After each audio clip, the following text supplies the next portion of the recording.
வணக்கம்.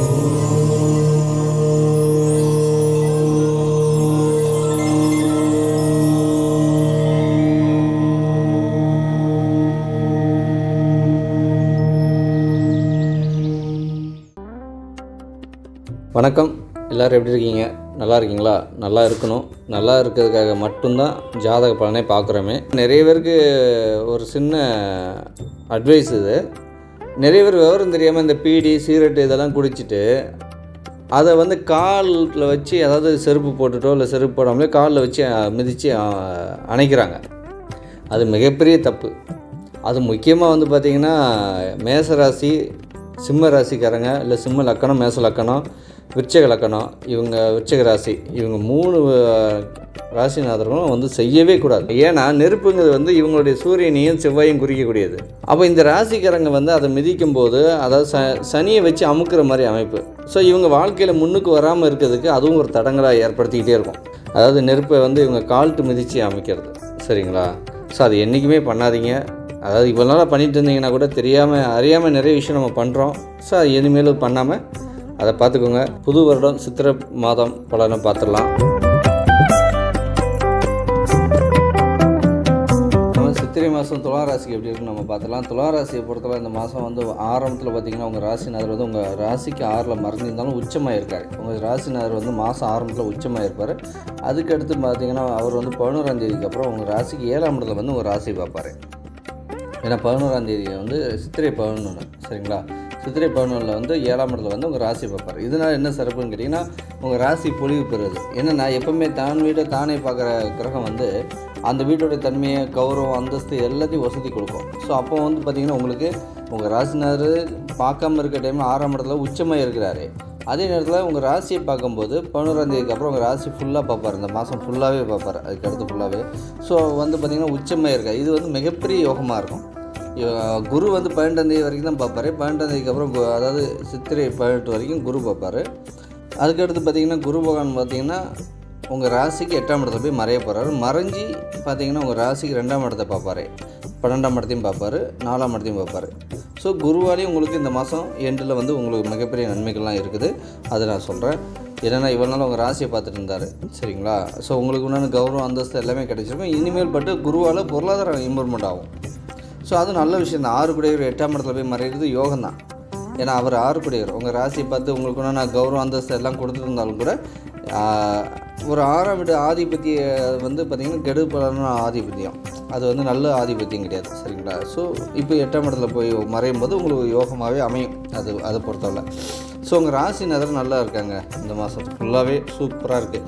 உங்கள் ராசியும் எப்போவுமே அதாவது சுபருடைய பார்வையிலே இருக்குது. குரு பார்த்துட்ருக்கார் ஓப்பனிங்கில். அதுக்கு அடுத்தது சுக்கிரன் வரும், அவர் பார்க்க ஆரம்பிச்சுவார். குரு பகவான் அடுத்த வீட்டுக்கு போயிடுவார். ஸோ இது நல்ல விஷயம். ரெண்டாவது இந்த மாதம் ஃபுல்லாகவே சூரியன் உங்கள் ராசியை பார்க்குறாரு. இதில் என்ன நன்மைங்கன்னா, சூரியன் பார்த்தாலே சூரிய லாபாதிபதி, லாபம் கண்டிப்பாக கிடைக்குங்க இந்த மாதத்தில். லாபாதிபதி 7ஆம் இடத்துலேருந்து உங்கள் வீடை பார்க்குறது ஒரு அதிர்ஷ்டம்தான் கூட. ஏன்னா அவர் லாபத்துக்குரியவர் சுபராகி பார்ப்பார். அதாவது சூரியன் உச்சமாகி அவர் சுவர் கூட இணைஞ்சு சுவருடைய சுபத்துவத்தை எடுத்து இவர் பார்ப்பார். சூரியன் பார்க்கும்போது அதுவும் நல்ல வளர்ச்சி. பெரிய ஆட்களுடைய தொடர்பு உங்களுக்கு கிடைக்கும். பெரிய ஆட்கள் உங்களை ஆசீர்வதிப்பாங்க. பெரிய ஆட்கள் உங்களை தேடுவாங்க. அதாவது என்ன சொல்கிறது, இயற்கையிலே டாப் மோஸ்ட் ஆட்கள் நீங்கள் வந்தால் தான் இந்த வேலை நடக்கும் அப்படின்னு சொல்லி உங்களை கூப்பிடுவாங்க. துலா ராசிக்காரங்களை சித்திரை மாதத்தில் பார்த்திங்கன்னா நீங்கள் பாருங்கள், உங்களை கண்டிப்பாக கூப்பிட்டு வாங்க இந்த வேலை செய்யுங்க, அந்த வேலை செய்யுங்கன்னு சொல்லுவாங்க. இல்லைன்னா இந்த உங்களை நீங்கள் செஞ்சால் தாங்க இது முடியும், இந்த ஒர்க்குக்கு நீங்கள் இருந்தால் தான் கரெக்டாக இருக்கும் அப்படிங்கிற மாதிரி உங்கள்கிட்ட நிற்கக்கூடிய சூழ்நிலையை ஏற்படுத்தும் இந்த கிரகங்கள். ஏன்னா உங்களுக்கு சூரியன் தான் இந்த பிரபஞ்சத்துக்கு ஒளி கொடுக்கக்கூடியவங்க. ஸோ அப்படி பார்த்திங்கன்னா அந்த சூரியன் பார்த்திங்கன்னா உங்கள் ராசியை பார்க்குறது மிகப்பெரிய நன்மை. உங்கள் ராசிநாதர் பார்க்குறாரு, குரு பார்க்குறாங்க. இந்த 3 கிரகம் உங்கள் ராசியை பார்க்குறது மிகப்பெரிய யோகம் தாங்க இந்த மாதம் ஃபுல்லாகவே. அதுக்கப்புறம் பார்த்திங்கன்னா செவ்வாயும் உங்கள் ராசியை பார்ப்பார். எப்படி பார்ப்பாருன்னா 8ஆம் பார்வையாக பார்ப்பார். அவர் சித்திரை 10ஆம் தேதி உங்களுக்கு மீன வீட்டுக்கு போயிடுவார். செவ்வாய் சித்திரை 10ஆம் தேதி மீன வீட்டில் போயிட்டு அவருடைய 8ஆம் பார்வையை உங்கள் ராசியை பார்ப்பார். அதனால் என்னன்னு கேட்டிங்கன்னா, இந்த செவ்வாய் பார்வை செவ்வாய் பார்வையும் சூரிய பார்வையும் பார்த்திங்கன்னா உங்களுக்கு ரொம்ப ஸ்பீடாகவும் எமோஷனலாகவும் பார்த்திங்கன்னா ஒரு சடனாக கோவம் வரதுக்குண்டான வாய்ப்புகள் இந்த சூரியனால் கிடைக்கும். ஆழமான அதாவது ஒரு எரிச்சலான மனநிலைமை இந்த செவ்வாயால் கிடைக்கும். ஏன் அப்படி கிடைக்கும் அப்படின்னு கேட்டிங்கன்னா, செவ்வாய் ஒரு நெருப்பு கிரகம், சூரியன் ஒரு நெருப்பு கிரகம். இந்த 2 பேருமே உங்களுக்கு பார்வை ஒரே டைமில் படும்போது உங்களுக்கு அந்த ஒரு மாதிரியான ஒரு மனநிலை ஏற்பட்டுருக்கும். ஸோ இந்த மனநிலையை போக்குவார் உங்கள் ராசிநாதர் ப்ளஸ் குரு பகவான். சரிங்களா? என்ன தான் நீங்கள் வந்து அவங்களுடைய ஆதிக்கம் அதிகப்படியாக பவர்ஃபுல்லாக பார்வை இருந்தாலும் ராசிநாதர் பார்க்கும்போது உங்களுக்கு அதெல்லாம் மைனஸ் ஆகிடுங்க. சரிங்களா? ஸோ இந்த மாதம் வந்து கலப்பான ஒரு மனநிலையை தான் இருப்பீங்க. ஆனால் எல்லாமே நன்மையாகவே முடியும், எதுவுமே தீமைகள் ஆகாது. அதை மட்டும் ஞாபகம் வச்சுக்கோங்க துலா ராசிக்காரங்களே. அதாவது வரக்கூடிய காலகட்டங்கள் உங்களுக்கு எல்லாமே யோகமான காலகட்டங்கள் தான் வருது. ஏன்னா குரு பகவானுடைய பார்வை போனால் கூட உங்களுக்கு 8ஆம் இடத்துலேருந்து பார்க்கக்கூடிய பார்வை உங்களுக்கு மிகப்பெரிய யோகமாக இருக்கும். அது பார்ப்போம். அடுத்து 2ஆம் இடத்தை எடுத்துகிட்டிங்கன்னா 2ஆம் இடத்து அதிபதி செவ்வாய். அவர் வந்து 10ஆம் தேதிக்கு அப்புறம் இப்போ உங்கள் ராசிக்கு 5ஆம் இடத்துல இருக்கார். அதுக்கடுத்து 10ஆம் தேதிக்கு அப்புறம் ராசிக்கு 6ஆம் இடத்துல போகிறார். ஒரு அசுபர் 6ஆம் இடத்துல இருக்குது, நல்ல விஷயந்தான். அதே மாதிரி 7 குடியவர் அவர், 2 குடியவர் அவர். இப்போ வந்து பார்த்திங்கன்னா அவர் 7 குடிய வேலையும் வந்து பார்த்திங்கன்னா 7க்கு 6ல் 12 மறைஞ்சிட்டார். உங்கள் ராசிக்கு 6ஆம் இடத்துல மறைஞ்சிருக்காரு. சரிங்களா? ஸோ இதனால் என்ன நன்மைன்னு பார்த்தீங்கன்னா உங்கள் ராசி அதாவது 6ஆம் இடத்துல ஒரு அசுபர் இருக்குது, நல்ல விஷயம். ஆல்ரெடி அங்கே ராகு இருக்கார். ராகுவோட இவரும் போய் ஜாயிண்ட் ஆகுறாரு. ஸோ இதனால் வந்து எந்த வகையிலும் உங்களுக்கு பாதிப்பெல்லாம் கிடையாதுங்க. எதிரிகளே இருக்க மாட்டாங்க இந்த மாதத்தில். எதிரிகள்லாம் ஒருத்தர் கூட உங்களுக்கு எதிரித்தன்மையோடு பார்க்கவோ எதிரியாகவோ ஒன்று நினைக்கவோ செய்ய மாட்டாங்க இந்த மாதத்தில். இதெல்லாம் உங்களுக்கு நன்மையாகவே முடியுங்க. அடுத்து 3ஆம் வீடு எடுத்துக்கிட்டிங்கன்னா குரு பகவான் தான். மாதம் ஆரம்பத்தில் 18ஆம் தேதி வரைக்கும் உங்கள் 7ஆம் இடத்துலேருந்து அதாவது ராசிக்கு 7ஆம் இடத்துலேருந்து அவர் 3ஆம் இடத்தை பார்த்து பலப்படுத்திட்டு இருக்காரு. அடுத்து 8ஆம் இடத்துக்கு போயிட்டு 3ஆம் இடத்து அதிபதி பார்த்திங்கன்னா உங்கள் ராசிக்கு 8ஆம் இடத்துக்கு போயிடுவார். ஸோ மறைவான இடத்துல போயிட்டு உங்களுக்கு ஒன்னொரு வகையில் பார்த்திங்கன்னா அதிர்ஷ்டத்தை தான் உண்டு பண்ணுவார். ஏன்னா 8ஆம் இடம் தான் அதிர்ஷ்டத்தை குறிக்கும். சரிங்களா? ஸோ அதனால் அதிர்ஷ்டம் தரத்துக்கு உண்டான 3ஆம் வீட்டு அதிபதி முயற்சி பண்ணுவார் அங்கே உட்காந்து. அவ்வளோதாங்க. மற்றபடி எந்த பாதிப்புகள் கொடுப்பாரா பார்த்திங்கன்னா கொடுக்க மாட்டார். அவர் 3ஆம் இடத்தையும் பார்க்கவும் மாட்டார். அவர் பார்வை வந்து பார்த்திங்கன்னா 2ஆம் இடத்து மேலேயும் 4ஆம் இடத்துலையும் விழுந்துடும். ஸோ 3ஆம் இடத்தை பார்க்க மாட்டார். 3ஆம் இடத்துல வேறு எந்த கிரகமும் இந்த மாதம் பார்க்கறதில்ல. ஏன்னா ஆரம்பத்தில் சந்திரன் பார்ப்பார், அவ்வளோதான், வேறு எந்த கிரகமும் பார்க்காது. ஸோ 3ஆம் இடம் வந்து அப்படியே நியூட்ரலாகவே இருக்கும். எந்த வகையில் உங்களுக்கு நெகட்டிவோ பாதிப்போ இல்லை பாதகமான விஷயமோ எதுவுமே செய்யாது, அப்படியே நியூட்ரலாகவே இருந்திருக்கும். அடுத்து 4ஆம் இடத்துல பார்த்தீங்கன்னா சனி பகவான். இவர் வந்து 5ஆம் இடத்துல ஆட்சியாக தான் இருக்கார். 10ஆம் தேதி வரைக்கும் செவ்வாயோட இணைஞ்சிருப்பார். 10ஆம் தேதிக்கு அப்புறம் அவர் தனியாக தான் இருப்பார். அவருக்கு எந்த அசுப கிரகத்துடைய பார்வையும் அவர் பாடலில் 4ஆம் இடத்து வேலையும் 5ஆம் இடத்து வேலையும் சிறப்பாக செய்வார். உங்களுக்கு நன்மையே செய்வார். ஏன்னா ராஜ யோகாதிபதி சனி பகவான். இந்த செவ்வாயால் தான் கொஞ்சம் உங்களுக்கு நன்மை செய்ய முடியாமல் இருந்துச்சு. இப்போ செவ்வாய் வந்து அந்த இடத்த விட்டு கிளம்பிட்டுவார் 5ஆம் இடத்துல விட்டு. ஸோ உங்களுக்கு 4ஆம் இடத்து வேலையும் 5ஆம் இடத்து வேலையும் அழகாக நடக்கும்.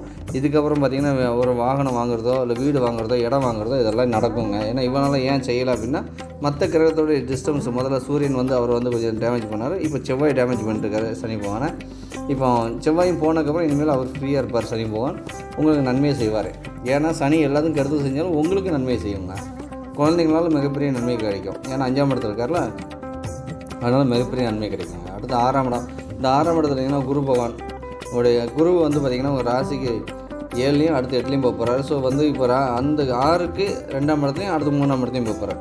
ஸோ 6ஆம் இடத்துடைய வேலையை இனிமேல் கொஞ்சம் அதிகமாகவே செய்வீங்க. 6ஆம் இடத்து வேலைன்னா என்ன வேலை ப்ளஸ் வந்து பார்த்திங்கன்னா யாருக்காச்சும் வந்து நம்ம வந்து நோய் இருக்குது அப்படின்னா அந்த நோயை க்யூர் பண்ணுறது. ஏன்னா 6ஆம் அதிபதி உங்கள் ராசியை பார்த்துட்டு இருந்தார்ல இவனால் இனிமேல் பார்க்க மாட்டார். ஸோ அதனால் அந்த வகையிலையும் உங்களுக்கு பிரச்சனை கிடையாது.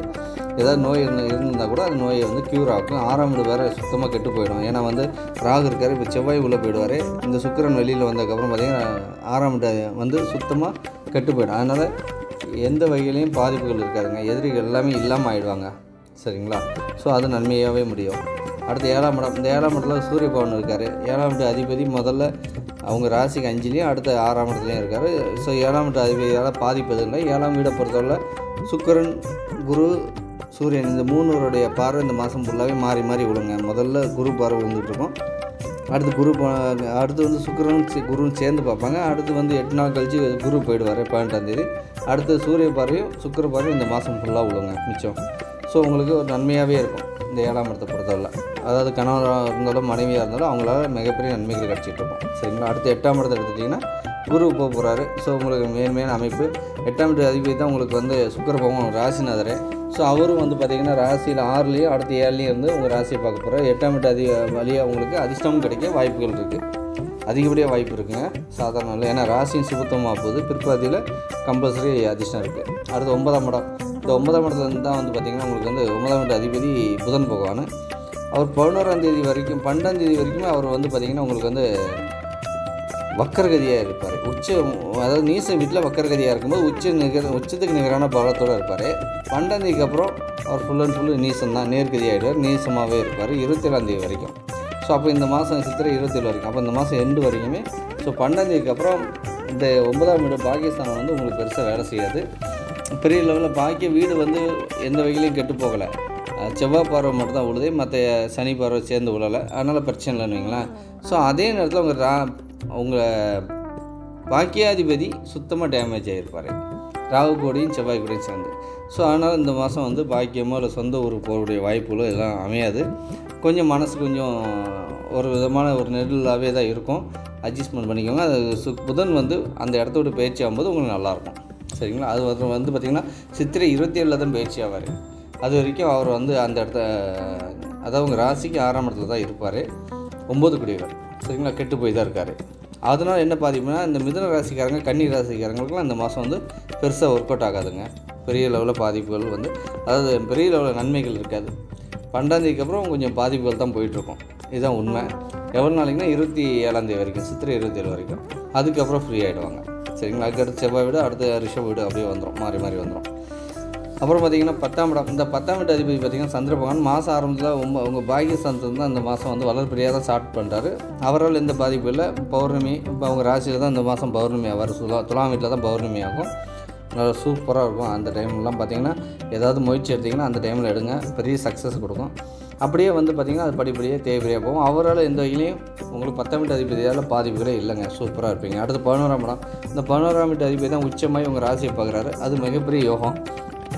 இந்த காலகட்டத்தில் உங்களுக்கு கண்டிப்பாக லாபம் கிடைக்கும். 11ஆம் லாப வீட்டால் உங்களுக்கு கண்டிப்பாக லாபம் கிடைக்கும். அது வந்து செவ்வாய் வந்து 5ஆம் இடத்துலேருந்து 11ஆம் வீட்டை பார்க்குறாரு. ஸோ செவ்வாய் பயிற்சி ஆனதுக்கப்புறம் 10ஆம் அப்புறம் உங்களுக்கு சனி பார்வை படுத்தும் இந்த 11ஆம் வீட்டில் விடும். ஸோ இப்போ சனி பார்வை வந்து உங்களுக்கு நல்ல யோகத்தை கொடுக்கும், அதிர்ஷ்டத்தை கொடுக்கும் இந்த துலாம் ராசிக்கு. சரிங்களா?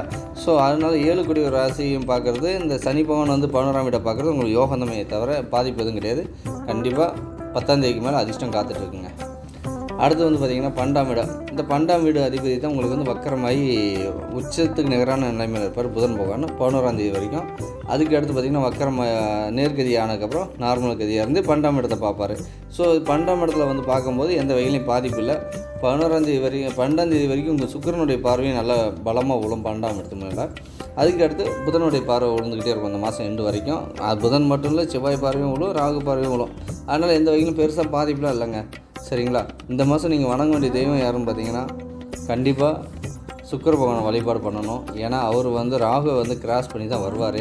இந்த 10ஆம் தேதிக்குள்ளே அவர் ராகு கிராஸ் பண்ணிவிட்டு அடுத்து இந்த வீட்டுக்கு வருவார். சரிங்களா? அதனால் வந்து சுக்கிரன் வழிபாடு ரொம்ப முக்கியம். அடுத்து புதன் பெருமாள் வழிபாடு. சுக்கிரனா யார்? லட்சுமி பெருமாள், இவங்க 2 வழிபாடு கண்டிப்பாக செய்யுங்க. முருகர் வழிபாடும் செஞ்சுக்கோங்க. ஏன்னா அவரும் வந்து ராகு கூட போய் உட்கார்றாரு. இந்த முருகர் யாருன்னா உங்கள் ராசிக்கு 2 கூடியவர், ராசிக்கு 7 கூடியவர். அவர் ராகுவோட சேரும்போது ராகு வந்து அவரை வந்து பலவீனப்படுத்துவார். சரிங்களா? ஸோ அதனால் முருகர் வழிபாடும் பண்ணிக்கோங்க, பெருமாள் வழிபாடு பண்ணிக்கோங்க. இது மட்டும் பண்ணிட்டீங்கன்னா போதும், உங்கள் லைஃப் சூப்பராக எடுத்துகிட்டு போகலாம். எல்லோரும் நல்லா இருக்கிறதுக்காக தான் அந்த ஜாதக பலனே சொல்கிறோமே. ஸோ நல்லா இருக்கணும், நல்லா இருப்பீங்க. வணக்கம்.